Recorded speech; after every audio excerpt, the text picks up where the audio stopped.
If you ever felt that sort of pull towards some kind of ancient wisdom, like a really deep truth that maybe feels like it's just sitting there kind of overlooked. Oh, absolutely. It happens, I think, more often than we realize. You find these incredibly groundbreaking insights from way back, centuries ago, and somehow they're just not quite in the main spotlight, even though their influence is definitely there, quietly shaping things later on. Yeah, exactly. And that's really why we're here on the deep dive. Our mission, like always, is to dig into these fascinating sources, pull out those vital insights, and, well, basically turn all that information into clear understanding for you. Think of it as your shortcut to being hopefully genuinely well-informed and maybe picking up a few surprising facts along the way. Definitely. And today we're actually continuing a really extraordinary journey. This is our third deep dive in the Wisdom Unveiled series. It's part of a 13-episode exploration we're doing into the world of Shihab al-Din Yahya ibn Habash Suhrawardi. Right. The famous founder of Illuminationist philosophy. A really profound thinker. Absolutely. And where are we getting our insights from this time? So for this dive, we're drawing from a pretty rich set of audio conversations. They're from Marifat, and they feature two really respected Iranian philosophers, Dr. Ibrahim Dinani and Dr. Esmail Mansouri Larijani. Okay, so we're getting their perspective on Suhrawardi. Exactly. They offer a unique lens into his thought, for sure. Great. Now, before we properly jump in, just a quick but important thing we need to mention. Yes, the disclaimer. Right. This deep dive is a translation and reproduction of conversations with these Iranian philosophers. Some concepts or details might not be fully conveyed, just given the nature of translation. Yeah, translating deep philosophical ideas is always tricky. So we do apologize in advance for any discrepancies you might notice. But hopefully the core essence, the really captivating ideas, will come through. I think they will. Yeah. Starting with Suhrawardi himself, for someone so brilliant, he does feel a bit enigmatic, doesn't he? Yeah. Like you said, sort of just outside the main spotlight. He really does. And tragically, martyred so young. What was he, 36 or 38? Something like that, yeah. In Aleppo, 800 years ago now? And still, many people, unless they're in specific academic circles, haven't really heard of him. It's a real paradox for a thinker of his stature. He's often called Sheikh al-Maktul, which means the slain master. Right, slain. But the philosophers in our sources, Dinani and Larijani, they really argue passionately that Sheikh al-Shahid, which means the martyr master, is a much better, much more fitting title. Okay, martyr master. Why is that distinction so important to them? What does it change? Well, for them, it shifts the whole perception. It's not just that he was killed, passively. Martyr master implies he actively sacrificed his life for something, for divine wisdom, for truth. Ah, so it emphasizes his agency, his commitment. Exactly. It elevates his legacy. He's not just a victim. He's someone who embodied his insights and died for them. A true seeker, right to the end. That definitely reframes his death. And it kind of leads to another interesting point, another paradox, really, about his major work. Hikmat al-Ishraq, illuminationist wisdom. Mm-hmm. You think of other major philosophers like Avicenna or later Mulla Sadra. Mm-hmm.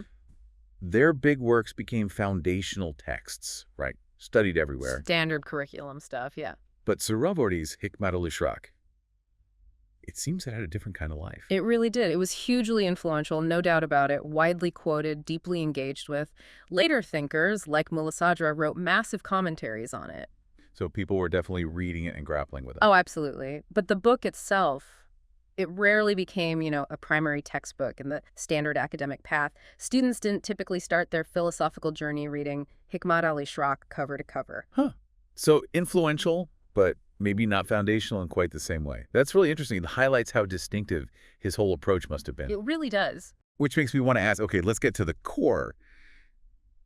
This word he uses, hikmat, wisdom. How is that fundamentally different from falsafa, the usual word for philosophy? Yeah, that's exactly the right place to start, because his choice of hikmat over falsafa is really deliberate and very significant. Okay. So falsafa, as you know, comes from the Greek philosophia, lover of wisdom. It generally implies this continuous, rational pursuit of knowledge, maybe an endless striving like Socrates, perhaps never fully possessing the wisdom sought. It's more about the intellectual journey, the grappling. The love of wisdom, the quest for it. Exactly. Now, hikmat, this word has really deep roots in Islamic and Quranic tradition.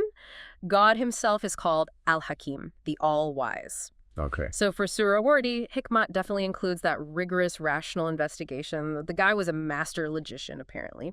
But crucially, it adds two more dimensions that aren't always central in, let's say, a purely philosopher approach. Two more dimensions. What are they? Okay, so the first one is what he calls itkon.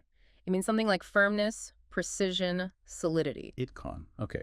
For Suhrawardi, a truly wise thought isn't just, speculation or a clever idea. It has to be absolutely solid, free from illusion, backed by really robust arguments.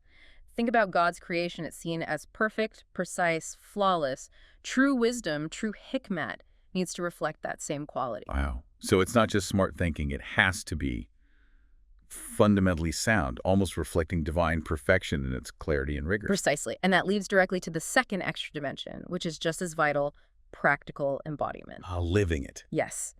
A true hakim, a wise person in Suhrawardi's sense, doesn't just sit around thinking deep thoughts in isolation. They have to live by their core insights. Their actions, their character, their whole way of being, it all has to reflect that profound understanding. So it's not just knowing, it's fundamentally being wise. The knowledge has to permeate your whole life. Exactly. It's not abstract, it's integrated.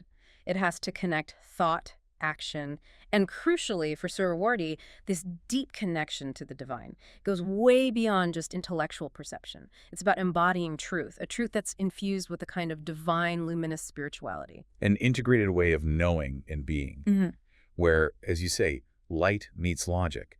That really clarifies the depth he saw in Hikmat. And speaking of integration, that brings us to another really fascinating idea of his, this concept of the universe as a kitab, a book, and the need for a qaim, a custodian for it. Can you unpack that a bit? What did he mean by the universe as a book? Yeah, this is a really cool idea. His interpretation of kitab book goes way beyond just, paper and ink. Right. He talks about existence having these 4 stages or levels. The 4 stages. First, there's an. That's the external concrete thing itself, like this actual table here. The physical object. Right. Then there's jinn. That's the concept of the table in your mind, the mental image or idea that lets you perceive it. Okay, mental existence. Then comes lafs. That's the spoken word, like me saying table. That's obviously conventional, depends on language. Verbal existence, got it. And finally, katbi. That's the written word, T-A-B-L-E. Also conventional, depends on the script. External, mental, verbal, written. Okay. So Suhrawardi takes this framework and applies it to the entire universe. The whole cosmos, he says, is a grand kitab. It's a manifestation of God's knowledge, God's speech, God's creation, and it's all imbued with this fundamental wisdom, this hikmat. Wow. So the universe itself is God's book. In a sense, yes. It's like the result of a divine act of writing or speaking it into existence. The Quranic idea of kun fayakun, be, and that's like the divine speech creating reality. And there's also the idea of the kalam al-sun, the pen of creation. The pen of creation, writing the universe. Exactly. And this vast book of creation, he argues, contains all knowledge within it. Okay, so if the universe is this cosmic book filled with knowledge, what's the qayyim? You mentioned a custodian. Right, the qayyim, that's the custodian, the sustainer, maybe even the one who sort of maintains and reveals the meaning of this universal book. And who is the qayyim? This is where it gets really profound. Suhrawardi's insight is that the human being, specifically the human being, serves as the Feyreist. Feyreist, what's that? It means like the index or the table of contents for this entire cosmic book. Wait, the human is the table of contents for the universe. That's the idea. Everything that exists in detail throughout creation, the physical world, the angelic realms, the divine attributes, everything, it's all present in summary form within the human being. So we contain a condensed version of reality within us. Sort of, yeah, and that's why we have the capacity to discover and understand the universe. We can only really grasp the cosmos because, in essence, a blueprint or an index of it already exists within us. That's an amazing thought. It is. But here's the crucial clarification. Suhrawardi argues that only the perfect human, the insani kamel who is exemplified by the prophets and the imams in the Islamic tradition, can truly be the qayyim, the full custodian of existence. So not just any human, but the perfect human. Right. And in Suhrawardi's specific terminology, when he uses the word hakim, the truly wise person, he's actually referring to this perfect human. It's a much higher station than just being a philosopher, you see. That's a huge distinction.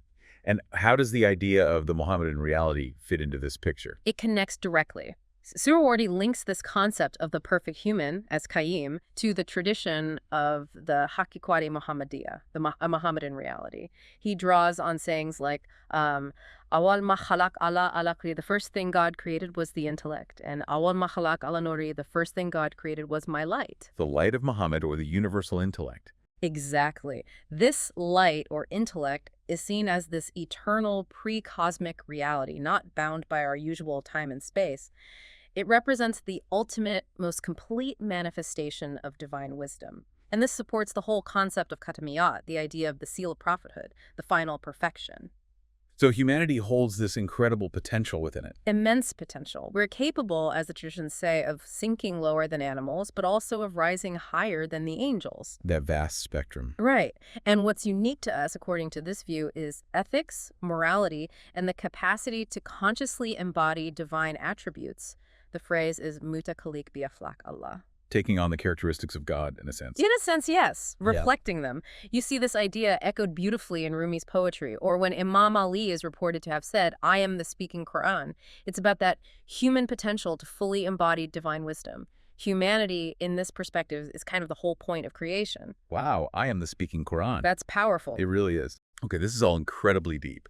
And it seems to lead us naturally toward what many consider Suhrawardi's most unique contribution. His focus on light, nerd. You mentioned the Mohammedan light. But he makes light central to his whole philosophy, doesn't he? Yeah. How does this contrast with the Greek focus on, say, existence? Why is light so fundamental for him? Yes, this is absolutely central and really where Suhrawardi makes his most distinctive mark, especially in contrast to the dominant Aristotelian tradition. His big assertion is that light, nur, was discussed as a primary foundational philosophical concept first in Iran, predating the Greek focus purely on being or existence. So an Iranian emphasis on light versus a Greek emphasis on existence. That's the core distinction he draws. And this sets up the fundamental difference between Suhrawardi's philosophy, known as the primacy of light, or asalat al-nur, and what someone like Mullah Sadra would later champion, the primacy of existence, asalat al-wujud. Light versus existence as the ultimate reality. Okay. Now, what's fascinating is that even Mullah Sadra, when he tried to define existence, described it as something so fundamental, so self-evident, that it basically manifests itself and makes all other things manifest. Right, existence just is and reveals things. Exactly. And Suhrawardi, coming earlier, essentially looked at that kind of description and said, hang on, that perfectly describes light. The definition of existence actually fits light even better. That's precisely Suhrawardi's point. Light is inherently luminous. It reveals itself. You don't need another light to see light, right? True. And crucially, it's what makes everything else visible, manifest, perceivable. Without light, nothing else appears. So light is the fundamental condition for any kind of manifestation or appearance. That makes a lot of intuitive sense, actually. And he extends this beyond just physical light. It includes intellectual light understanding, grasping a concept. It includes perception, self-awareness. When you suddenly understand something difficult, we even say, the light dawned. It becomes illuminated, clear. Yeah, that language is deeply embedded. We talk about enlightenment, shedding light on a topic. Exactly. So for Suhrawardi, all these forms of knowing and being are forms of illumination. And this leads him straight to his concept of Nur al-Anwar, the light of lights. The light of lights, and that is? That is God. Suhrawardi argues that existence, as a concept, is just that, a concept, an abstraction. The ultimate fundamental reality isn't existence, it's light. And he found support for this in the Quran. Directly. The most famous verse, of course, is, Allah is the light of the heavens and the earth. Allah nur al-samawat was al-ard. It doesn't say Allah is the necessary existent or the prime mover. It says Allah is the light. Precisely. So for Suhrawardi, God is this self-manifesting light. And here's a key implication. We perceive God through his own light.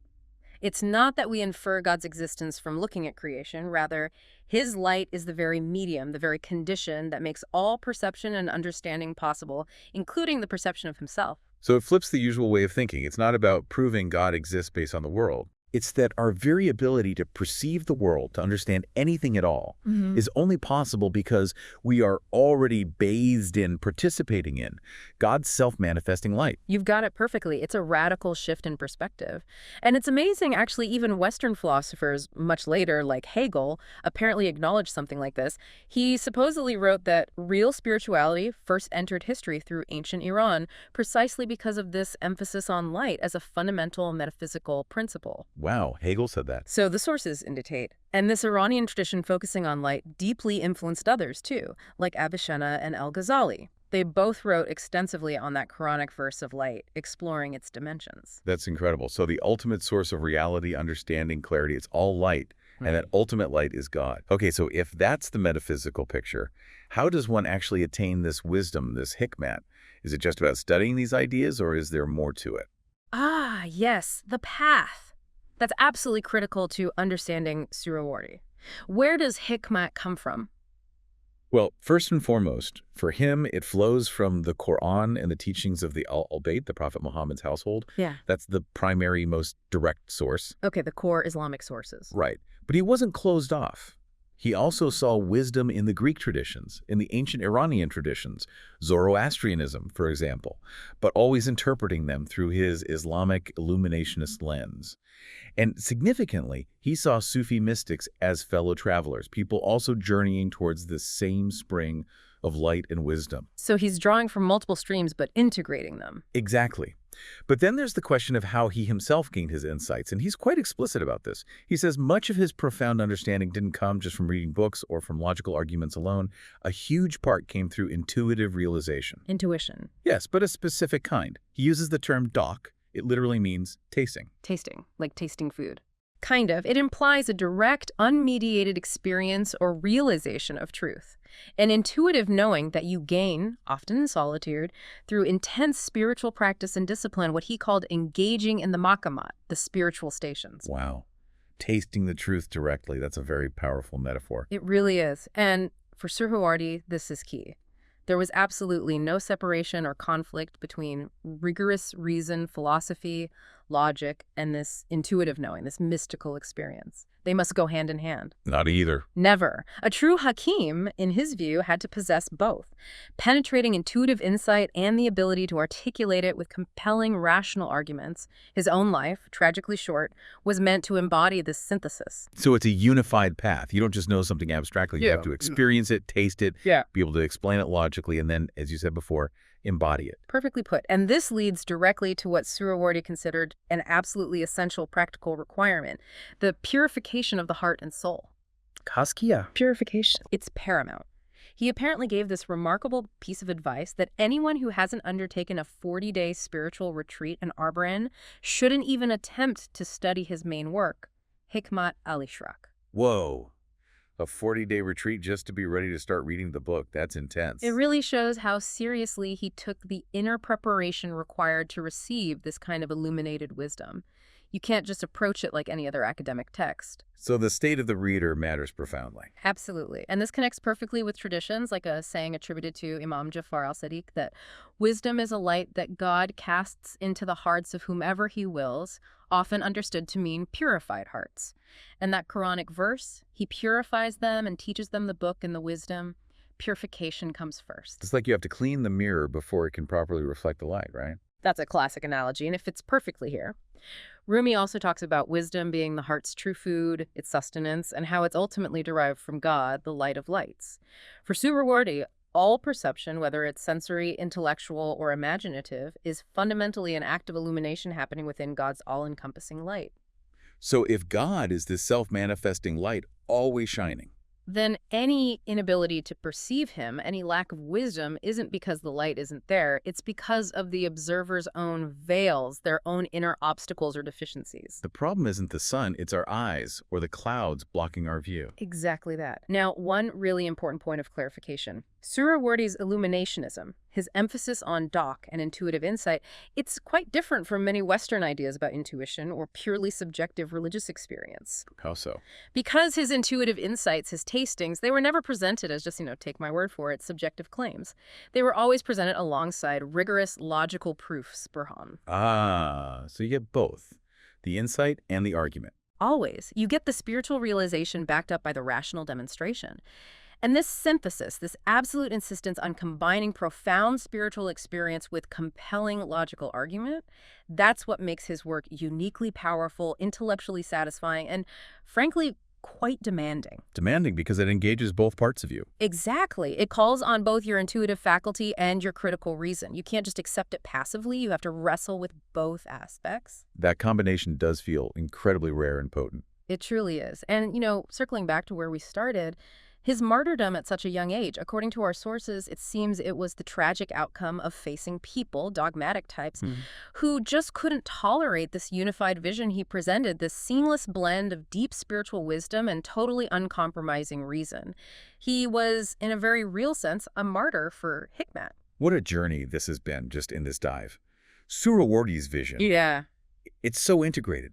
Hikmat isn't just theory for him, is it? It's this deep, inner, intuitive tasting of truth, Doc, that's totally infused with divine light, nur flowing from God, the light of lights. And then, critically, it demands that purification of the self, the tazkiyah, and finally, the living embodiment of that truth in everything you do, in your whole being. It's a complete path. It really is a complete vision. And when you stop and think about Suhrawardi the person, it's kind of staggering, isn't it? To achieve that level of insight, that mastery of so many different traditions, that depth of spiritual connection, and all by the age of, 36 or 38 when he was killed? It's almost hard to fathom that level of attainment so young.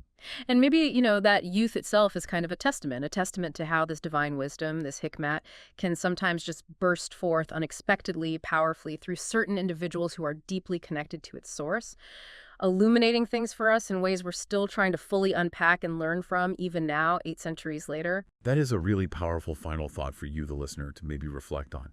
The enduring power of a wisdom that truly seems to transcend time. Radiating from this figure whose light, though tragically cut short in his lifetime, continues to shine, and whose insights we are still exploring. We hope Suhrawardi's radiant perspective might shed some light on your own understanding, your own journey. Until next time, stay curious.